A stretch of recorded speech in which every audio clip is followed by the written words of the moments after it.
राखी सावंत, तेरे दिन ख़त्म हो गए हैं।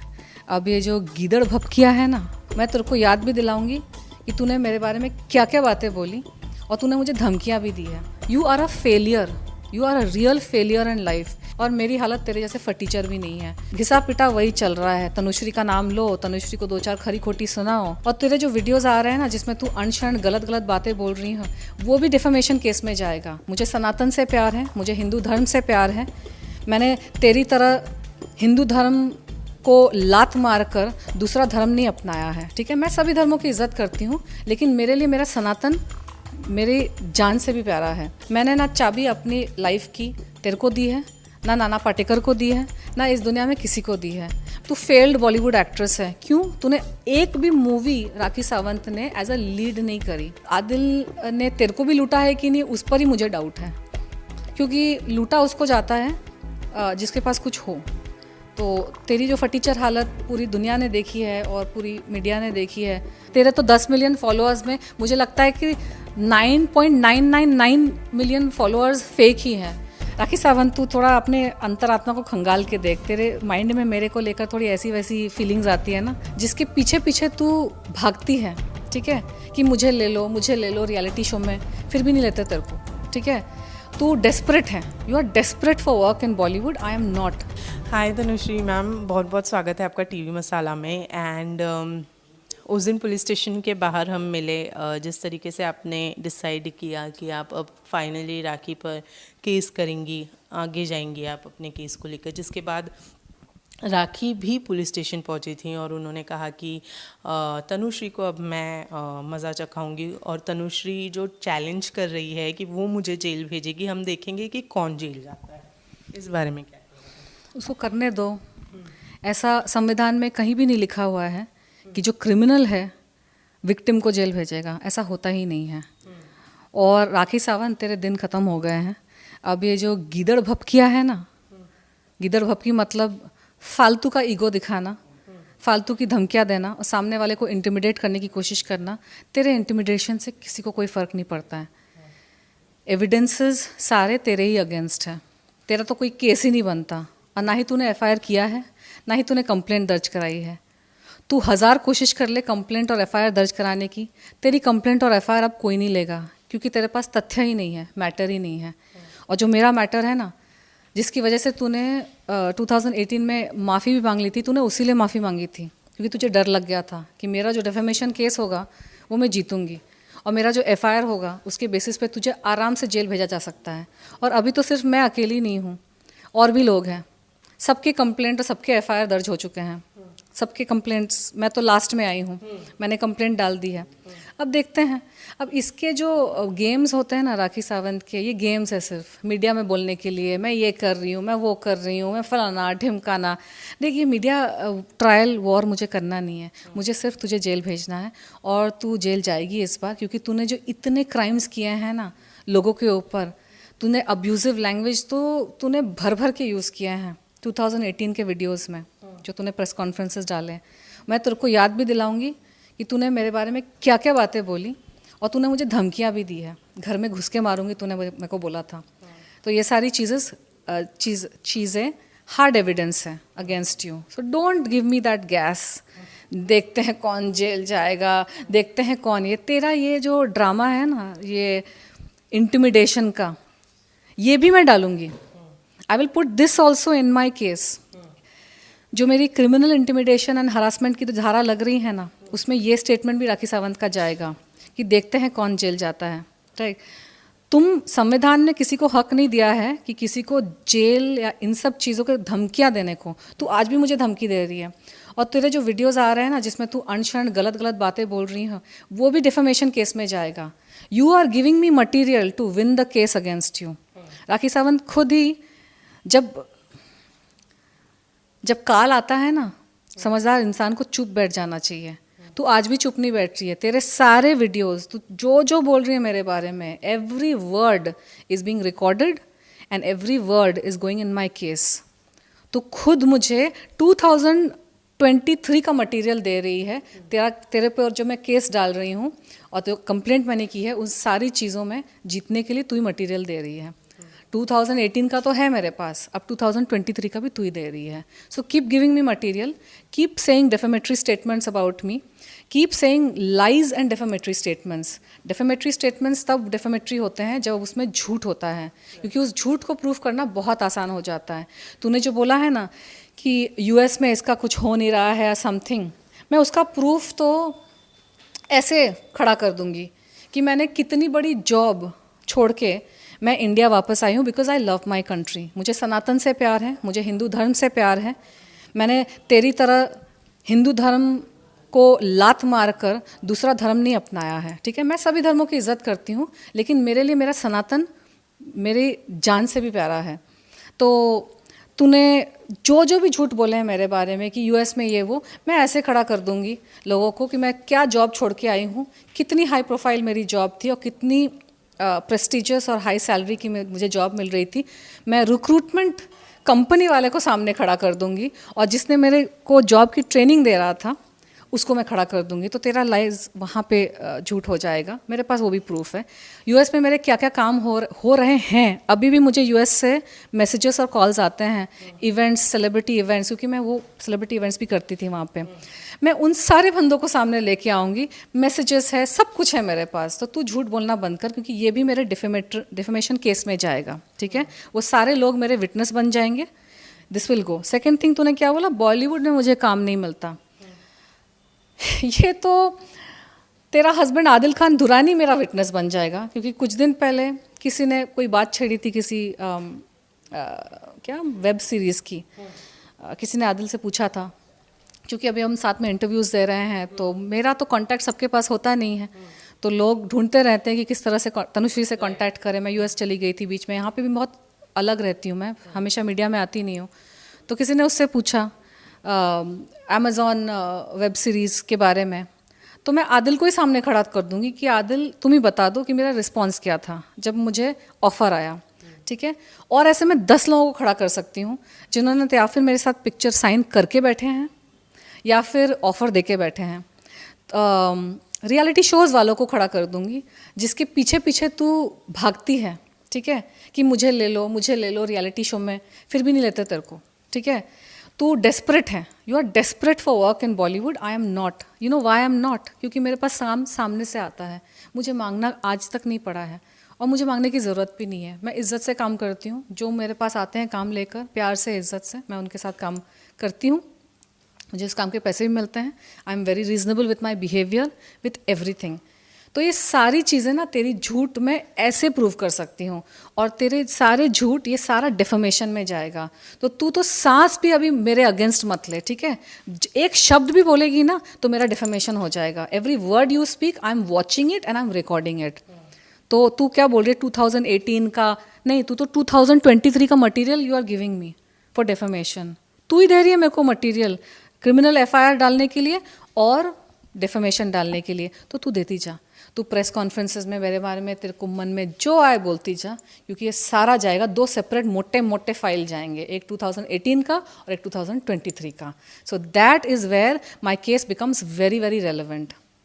उन्होंने अपने आप को डिफेंड करने के लिए या किसी भी चीज़ के लिए उन्होंने ये भी कहा कि तनुश्री बहुत अच्छी है, और तभी मैंने उससे उस वक्त माफ़ी मांगी थी. अभी वो फ़िलहाल सिर्फ इन्फ्लुएंस में आकर और ये सारी चीज़ें कर रही है. एंड साथ ही में उन्होंने ये भी कहा है कि अगर जब नाना पाटेकर केस हुआ था तब उसके 8 साल बाद तनुश्री आई थी बाहर और उन्होंने मी टू मूवमेंट खड़ा किया था, और आज 2018 के बाद आज अब आ रही हैं वो बाहर, और अब पता नहीं कौन सा मूवमेंट लेकर आने वाली हैं. तो क्या इतने टाइम तक के वो सोती रहती हैं? तो तू तो डेफेमेटरी स्टेटमेंट्स किए जा रही है मेरे ऊपर, ठीक है. मेरी मर्ज़ी, मैं कभी भी बाहर आऊँ, कभी भी कोई मुद्दा उठाऊं, वो मेरे ऊपर डिपेंड करता है. राखी सावंत, मैंने ना चाबी अपनी लाइफ की तेरे को दी है, ना नाना पाटेकर को दी है, ना इस दुनिया में किसी को दी है. मैं अपने फुर्सत से ही काम करती हूँ सारे. जब मेरे पास फुर्सत होती है, जब मेरे पास टाइम होता है, जब मेरे पास एनर्जी होती है, तभी मैं भैंसों को और सांडों को सींग से पकड़ के मुझे उनको जो भी डील करना होता है मैं करती हूँ. क्योंकि मैं ना प्रभु की भक्त हूँ. वो प्रभु ही डिसाइड करते हैं मेरे सारे कार्य, कब क्या करना है, कब क्या बोलना है. अगर जंग में वो बोले ना मुझे बैठ जा, तो मैं बैठ जाती हूँ, और जब बोलते हैं अस्त्र उठा, शस्त्र उठा, तो मैं उठा लेती हूँ। तो मेरा तो फंक्शनिंग का तरीका ही अलग है, इसीलिए मैं हमेशा जीतती हूँ। लाइफ में भी मैंने जीता है। तू हार गई है, you are a failure, you are a real failure in life. As a human being तू फेल हो चुकी है। एज अ एक्ट्रेस तू फेल्ड बॉलीवुड एक्ट्रेस है। क्यों? तूने एक भी मूवी राखी सावंत ने एज अ लीड नहीं करी। ये अपने आप को एक्ट्रेस बुलाती कैसे हैं? उसने एक भी पिक्चर बॉलीवुड की एज अ लीड इसको मिली नहीं।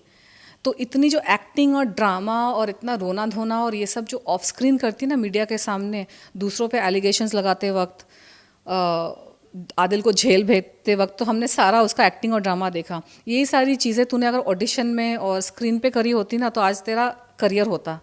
तो एक्ट्रेस तो अपने आप को बुला ही मत, ये फैक्ट है। This is a fact. You can not call your self an actress अगर आपने एक्टिंग ऑन स्क्रीन नहीं करी है। ऑफ स्क्रीन करके एक्ट्रेस नहीं कहते अपने आप को, ड्रामा क्वीन कहते हैं, ठीक है। और आज तो तेरे को ड्रामा क्वीन भी कोई बुला नहीं सकता, बिकॉज ड्रामा भी बहुत बोरिंग हो चुका है ना। लोग हंसते हैं आज ड्रामे पर, ना एंटरटेनमेंट होता है, घिसा पिटा वही चल रहा है। तनुश्री का नाम लो, तनुश्री को दो चार खरी खोटी सुनाओ, और आदिल के पीछे तो तू हाथ धो के पड़ी हुई है। उसका तो इतने एलिगेशंस लगा दिए हैं कि अब एलिगेशंस को भी कोई सीरियसली नहीं ले रहा है। सो ये फेलियर हो गई है इंडस्ट्री में, तो इसको ये सड़कों पे उतर के ये सब चीज़ें करनी पड़ती है। ना इसको कोई काम मिलता है, ना इसको कोई प्रॉपर ब्रांड्स मिलते हैं, ना कोई एक्टिंग के प्रोजेक्ट्स मिलते हैं। तो ये मेरे को बोल रही है कि काम नहीं मिलता, ये वो। मेरा काम देख यार, मैंने कितने पिक्चर कि 5 साल में मैंने तेरे से ज़्यादा काम कर लिया, तेरे से ज़्यादा शोज़ कर लिए, परफॉर्मेंसेस कर लिए, मेरे सारे आइटम सॉन्ग्स हिट थे। उसके बेसिस पे हंड्रेड्स ऑफ शोज़ मैंने किए हैं, ठीक है, हंड्रेड्स ऑफ शोज़। और मेरी हालत तेरे जैसे फटीचर भी नहीं है।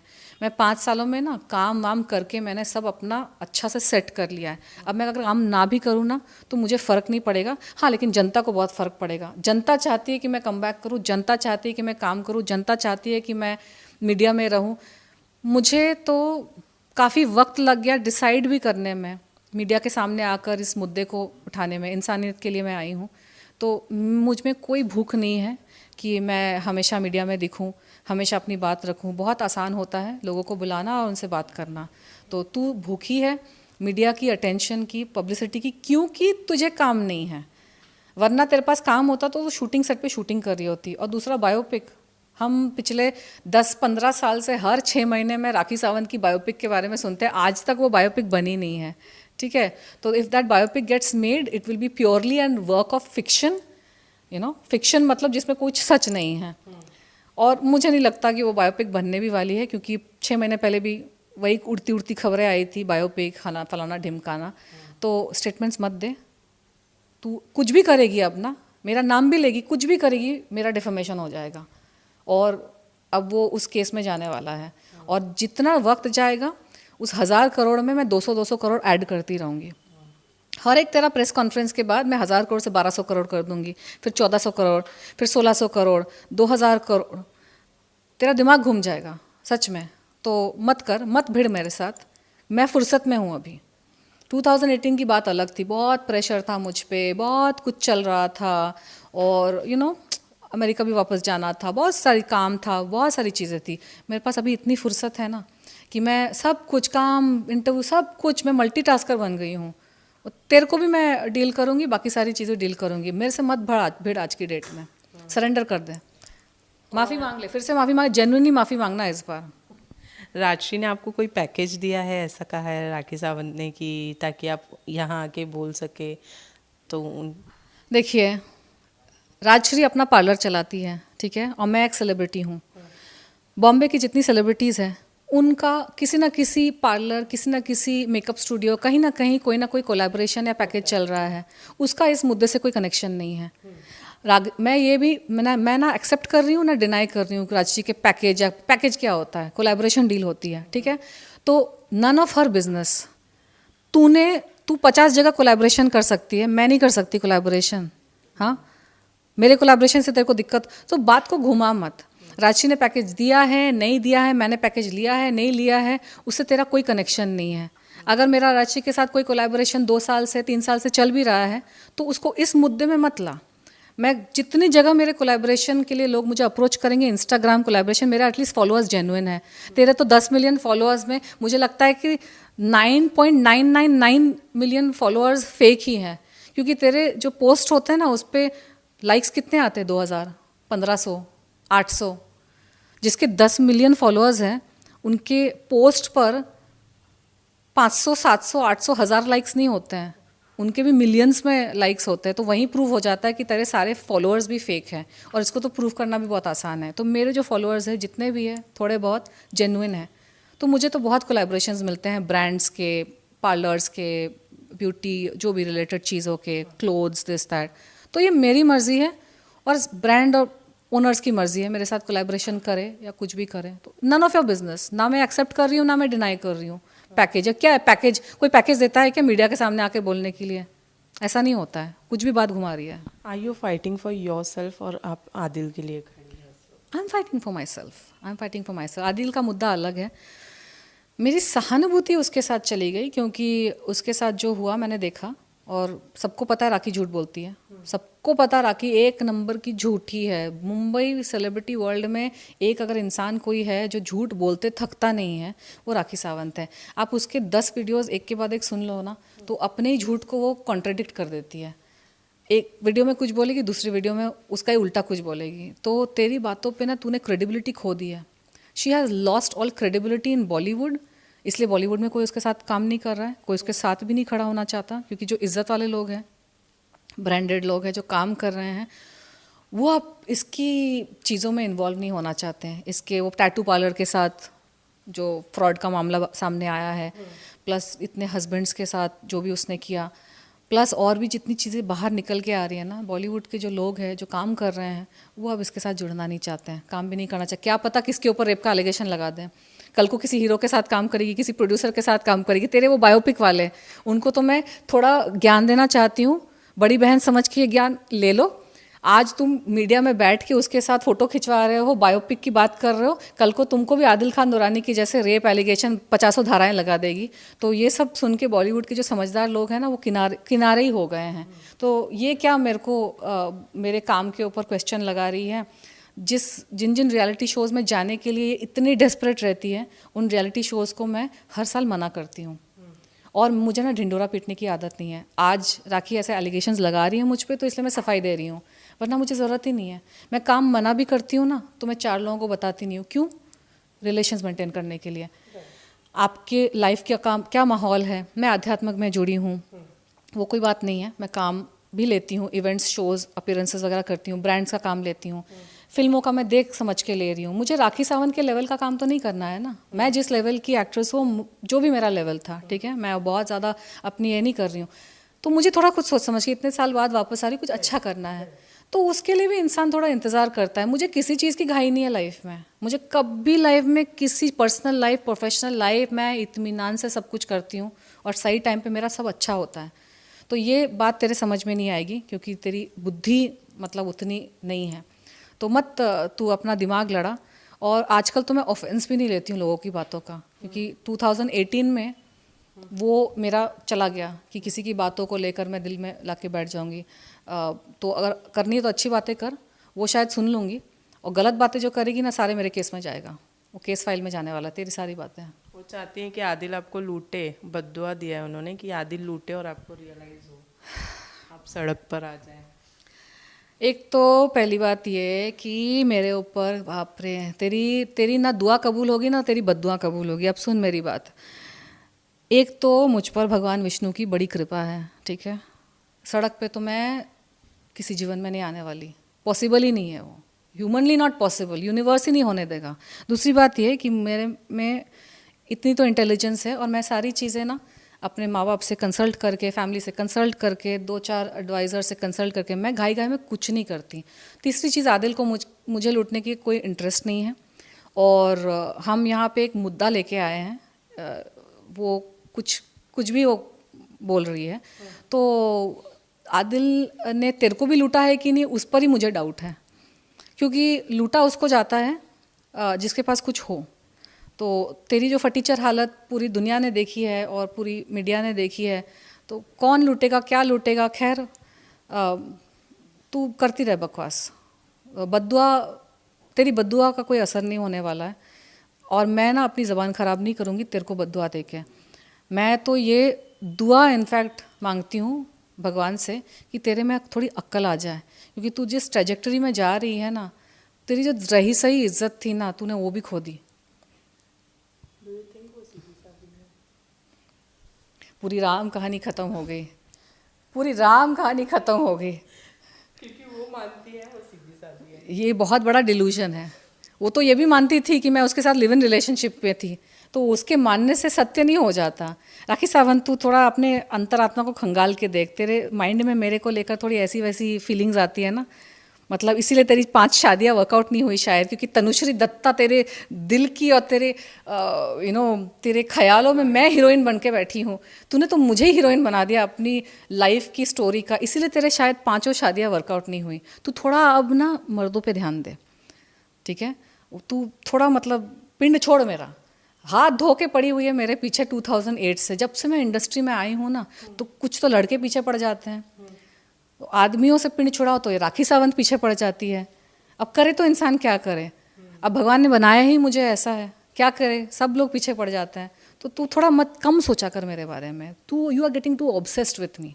तनुश्री तनुश्री तनुश्री, इतने ख्याली पुलाव बना लिए, हम साथ में थे, हमने ये किया वो किया। अरे यार, मेरे को और कोई मिला नहीं तेरे साथ। इतने बड़े एम्बिशन मत रखे तनुश्री दत्ता। नहीं ठीक है, मैं जो भी हूँ, मैं एक I will find a nice boy for myself. I don't want you, please get the point, get off my back. Thank you so much Tanushree, thank you.